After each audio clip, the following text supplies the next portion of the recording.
Leonard, what role do you think men's work has to play in creating or recreating our society and communities these days? Wow. Well, you know, as you know, Boyce, and boy, men's work is crucial.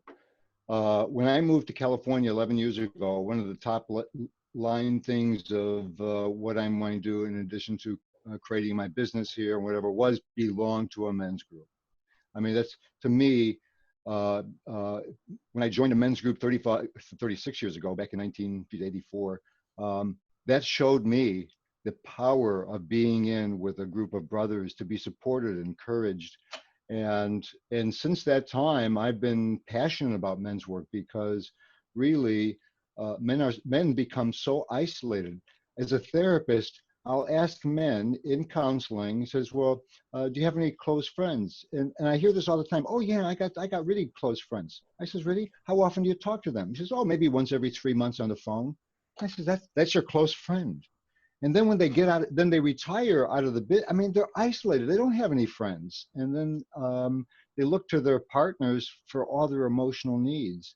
And so, man, we need mentoring. We need guidance. We need to be with accountability brothers. I mean, as you know, in MKP, all the things that MKP offers, men need this to thrive in today's world, especially in the Me Too kind of environment, because men are floundering. We don't know what the hell to do, dating and relating to women in the workplace.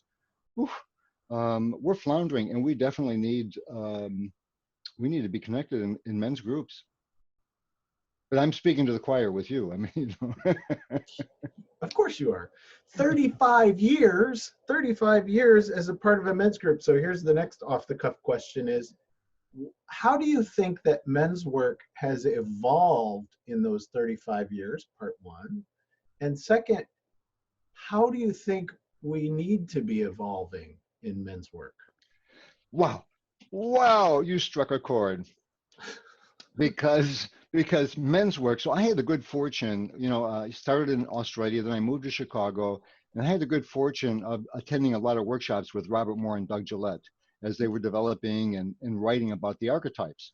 And so, of course, King, Warrior, Magician, Lover, being part of that community, and to see a lot of the seminal work. And then there was a lot of men's conferences in Chicago where we had Robert Bly, John Lee, all the luminaries, Sam Keane come out and give talks.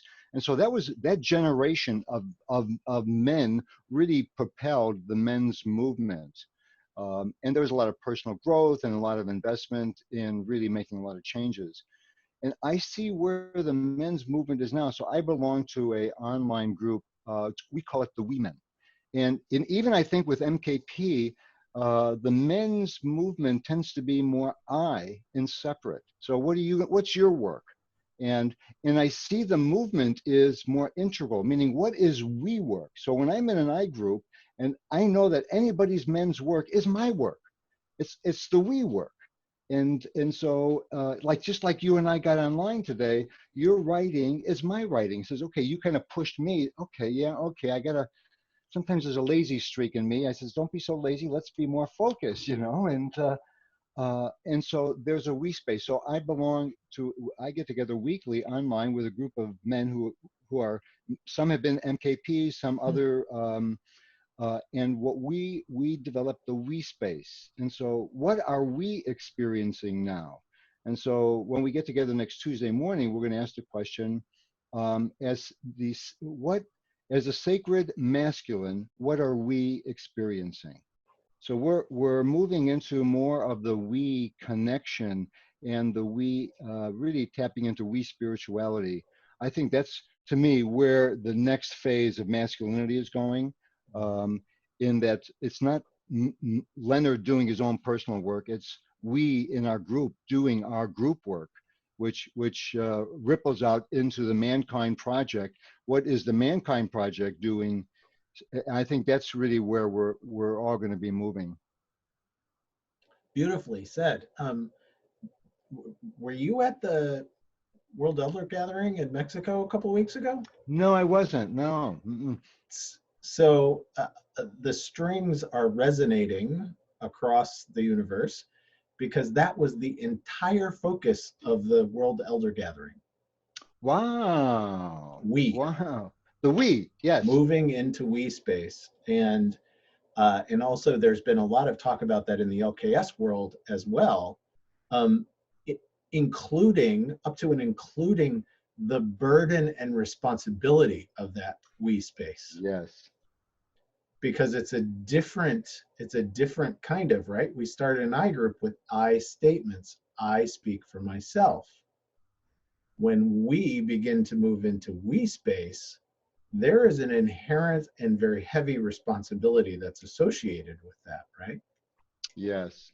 Yeah. So it's a beautiful thing. But you are right on it. And in the integral conversations that are happening in MKP, also MKP USA is developing a 6-week course now, an introduction to integral thinking. Yeah, Rich Tosi is involved with that, isn't it? Yeah. Correct. Mm-hmm. Yes. Mm-hmm.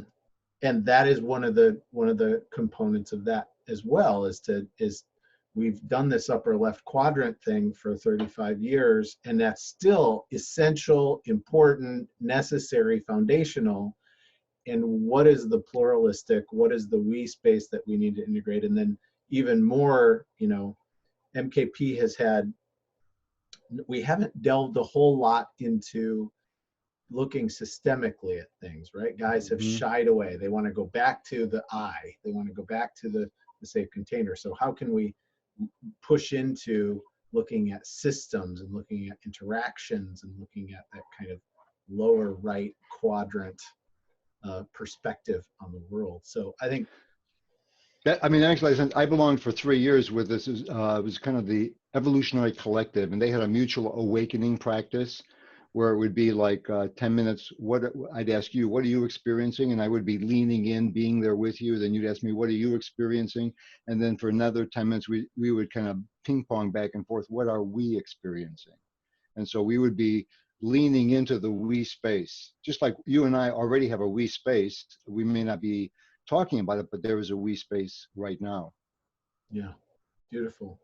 So you did a TED Talk, and I'll use some of the pieces of the TED Talk, and I'll quote you out in the TED Talk. But you said a little bit about, so what's been the outcome after doing this and getting it out? What are you seeing in the world now?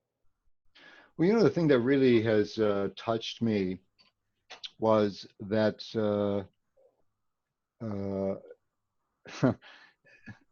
it resonated. And so just like as I mentioned, sent it to a friend of mine who's a therapist. She was working with a male client who had issues. He really wasn't as invested in his family, listened to the talk, and then as a result of that signed up for a weekend.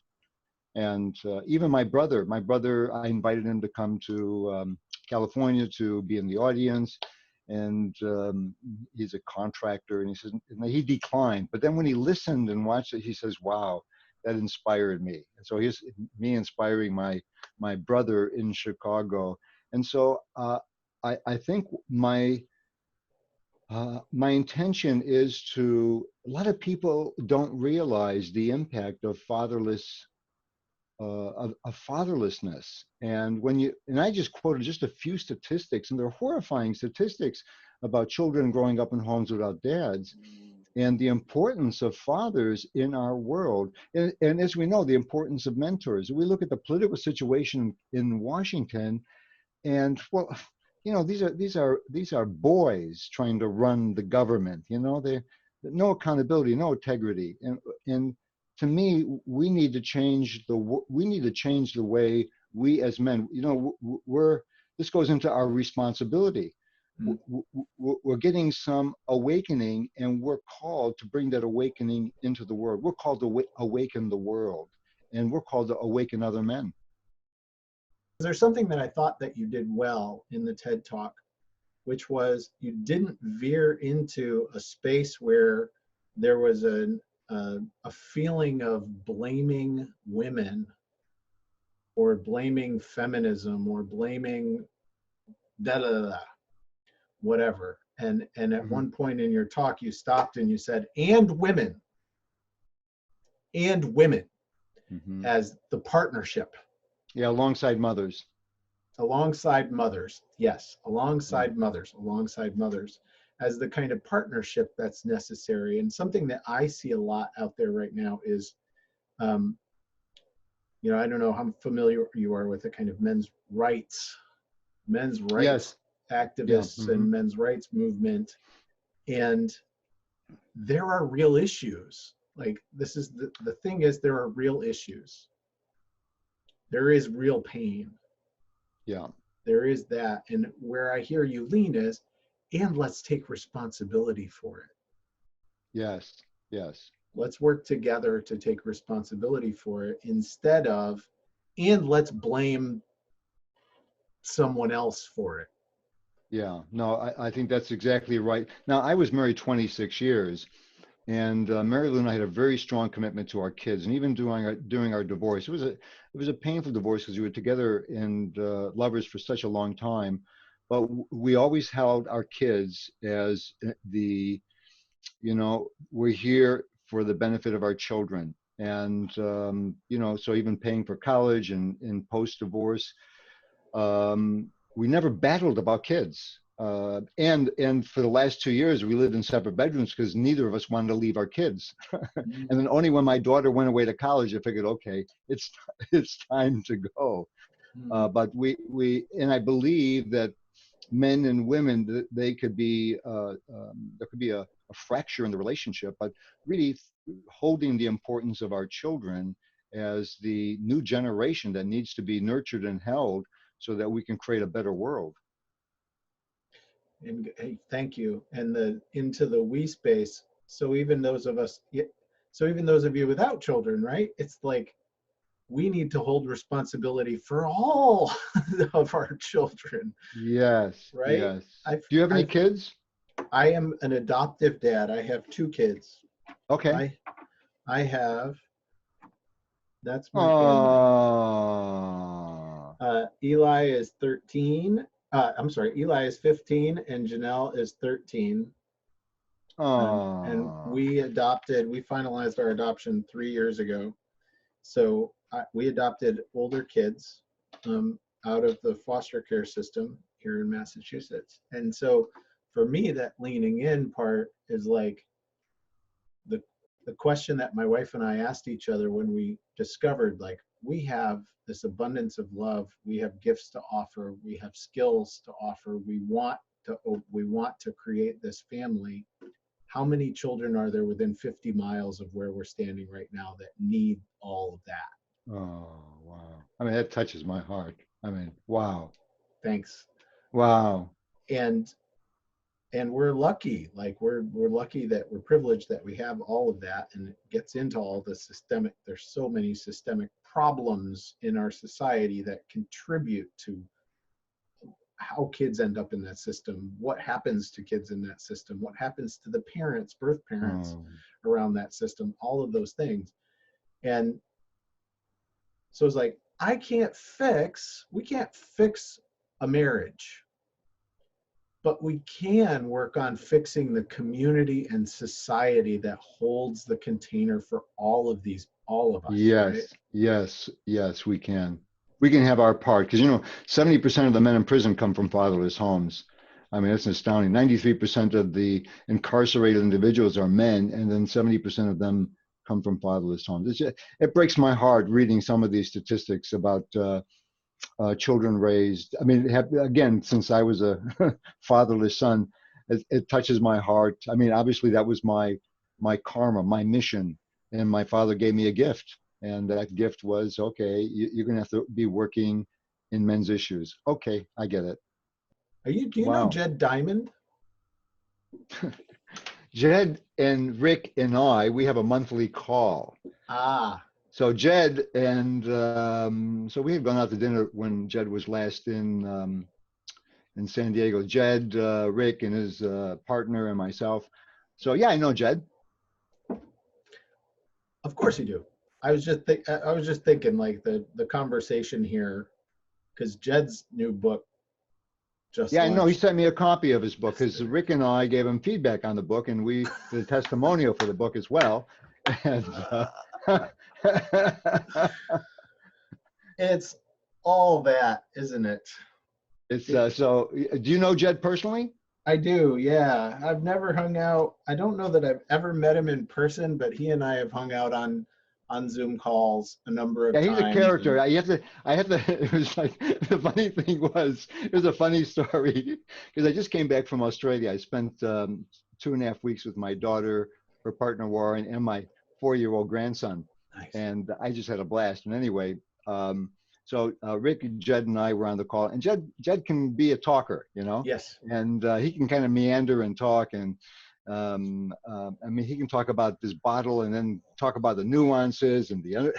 So anyway, we did a check-in. So he did his check-in, and then I did my check-in. And as I was doing my check-in, he interrupted, and I channeled my 4-year-old grand. Jed, it's my turn to check in. No, you better be quiet while I do my check-in. I was channeling Thomas, you know. We need, yeah, we need that. I need that Thomas energy in my life for sure. It was a Right? lot of fun. Here, you know, I really appreciate your presence. I mean, and what I appreciate is you just being able to be so present in our immediate call. And I really, when you showed me the picture of your 2 children, oh, that touched my heart. I really appreciated. It's like, ooh, golly, you're providing gold for these 2 kids. As I tell dads, man, you don't realize it. You provide gold for these 2 children. They will grow up and they will always value what you're giving them. Even though it's difficult, it's hard, but you know, Boyson, what you provide for them, phenomenal. So I really bless you, appreciate you for all that you're doing. Thank you.